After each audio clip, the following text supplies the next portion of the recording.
Cal Surprise. It's raining again. I'm in town to replace a microphone adapter using a USB port on my Linux machine, and in the process of futzing about with that, I've discovered that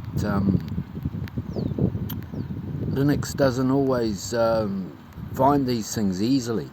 It's always messing about trying to get the adapters to recognize things and so on and so forth. So hopefully a fix is on the way. Maybe one day the rain will stop.